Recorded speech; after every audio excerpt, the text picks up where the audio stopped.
So the other day, my mother asked me, when's the next time we're performing? When it comes to being supportive as a parent, she's got that in the bag. I wonder what my dad would have been like as a father in his senior years. His life was ended by the gun before my youngest sister turned 1. I would often think of the day my turn would come. When that day arrived, it brought me a son. And the journey of being a parent begun with no rule book, no checklist, not even a little plan. If playing it by ear was a person, I saw him every time I looked in the mirror, man. Learning the tone and cadence of each cry on the fly. Mama told me not to whip that boy. Grandma's hands held that bundle of joy and gave him a toy. When I told my mama's mama his name is Kyrie, she asked, who telling him to give the baby enemy him? I didn't get the memo that we were supposed to have a naming ceremony. I didn't even know if my parents had one for me.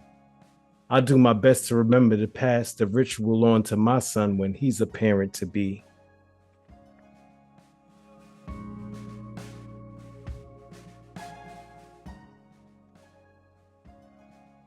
Where we start and where we end both begin on the tongue with the simplest questions. Where do babies come from? Do you remember that time from back in the day? Do you recall his jokes? Recollect what she'd say? Celebrating new birth, reflecting on the seasons, translating different cries, finally getting their reasons, all intertwining as teachable moments, similar in message, purpose, and potence. Where we crawl and where we run, both take shape in the mind, as imagination that adapts, becoming real over time.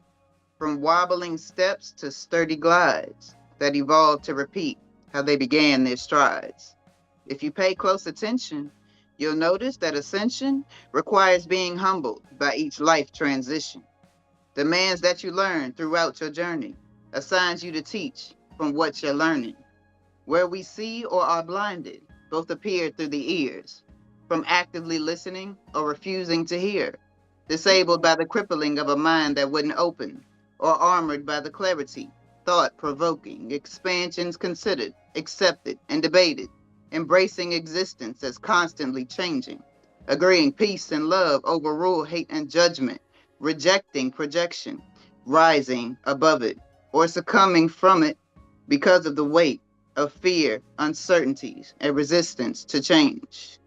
Where we're numb or feel so deeply, both unfold in the heart, encouraging togetherness or falling apart, observing the soul, no matter the exterior, or conveying the cold, infecting the interior, holding popular opinions or developing your own, demanding inclusion or standing alone, presenting conviction from a space of calm or displaying confliction by raising your tone, repelling your lessons by clinching escape, pretending to cope to get through the day.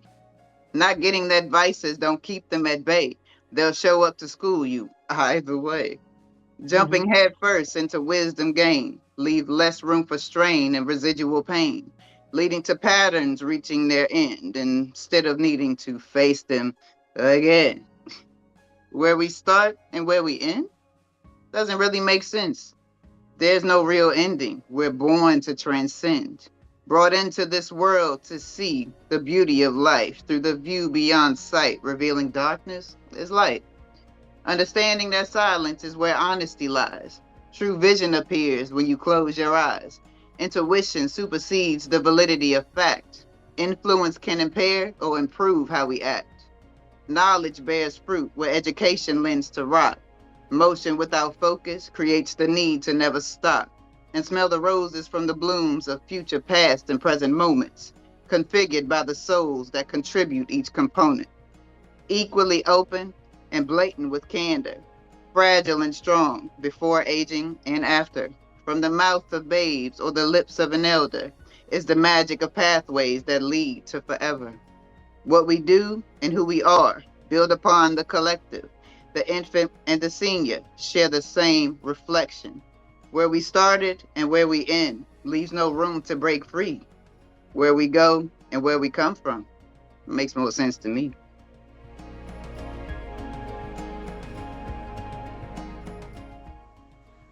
brown girl in the ring. Tra-la-la-la-la. She's a brown girl in the ring.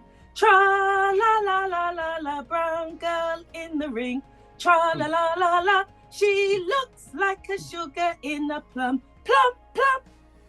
In the middle, getting down at Nanny and Grandad's house.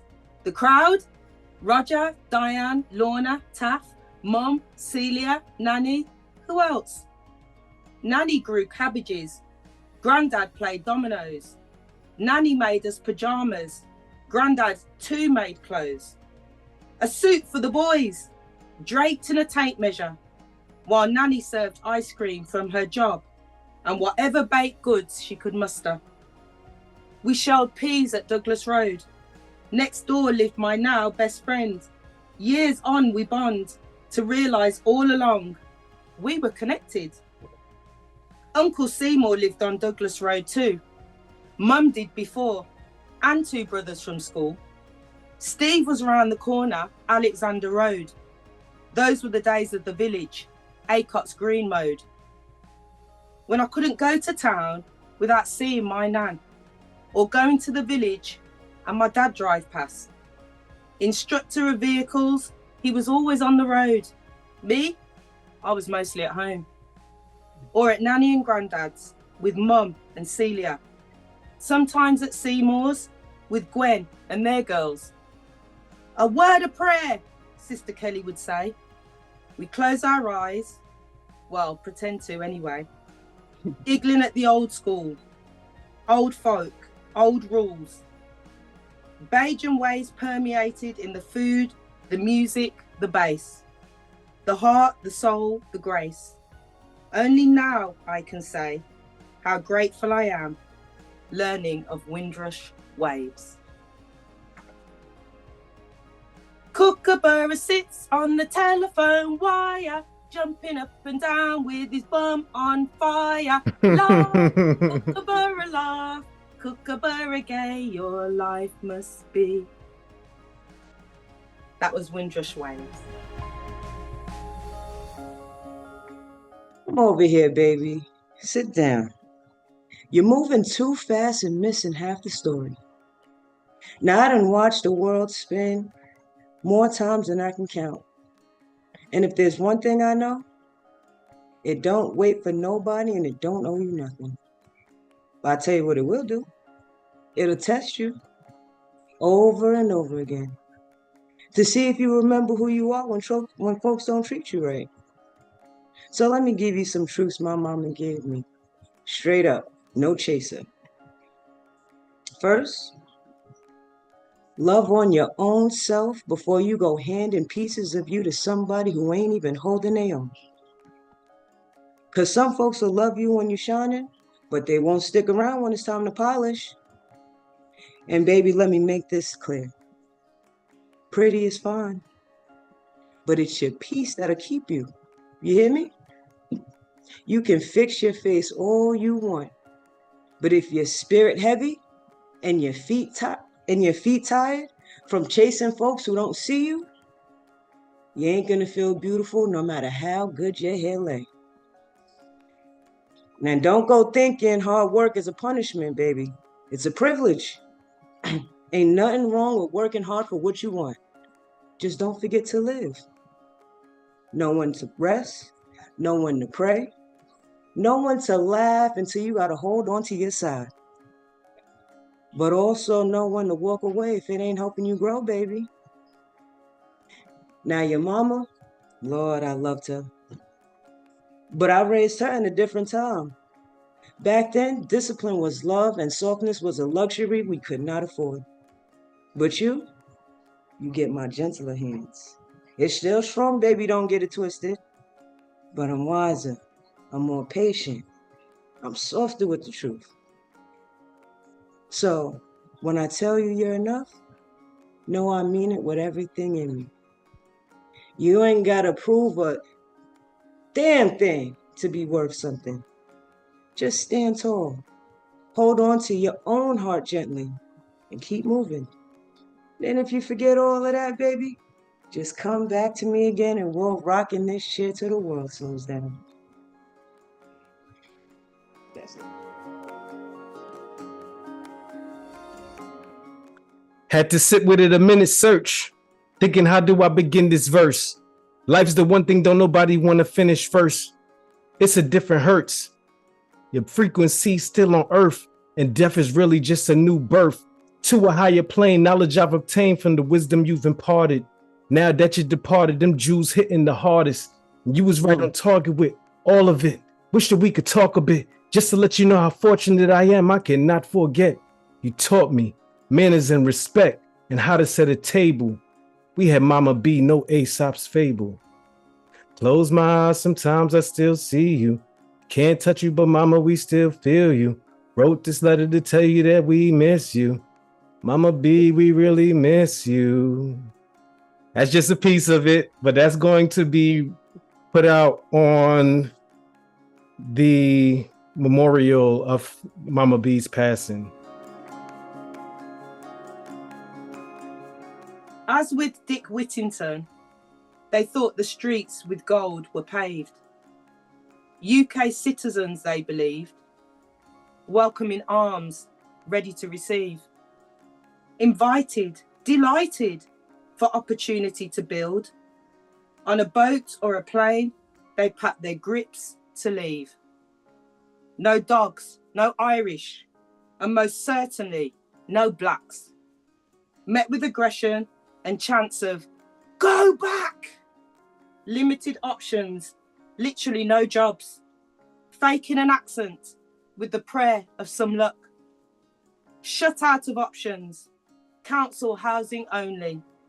Packed into areas for blacks and Asians solely. Limited. Carmentha and Aidan, watch how they fly. They buck the system, the most high, they rise. Worked in jobs, bought a house, created a business. They were champs. Sent money back home, paid money here, raised 7 children with no show of fear. No sign of anger, peaceful diligence. Bucking the labels, heads high in their crown. On a rush of wind, they built generational wealth. Not financial, opportunity came stealth. Opportunity for me, my cousins and siblings. From a peaceful place of purpose, they gave chance where none was made. Where they were sent for, to become a form of slave. On a minimum wage, no respect was gave. On a rush of wind, give thanks for my grandparents, who gave it all for us without complaint or resistance. The Windrush generation. That's a rush of wind.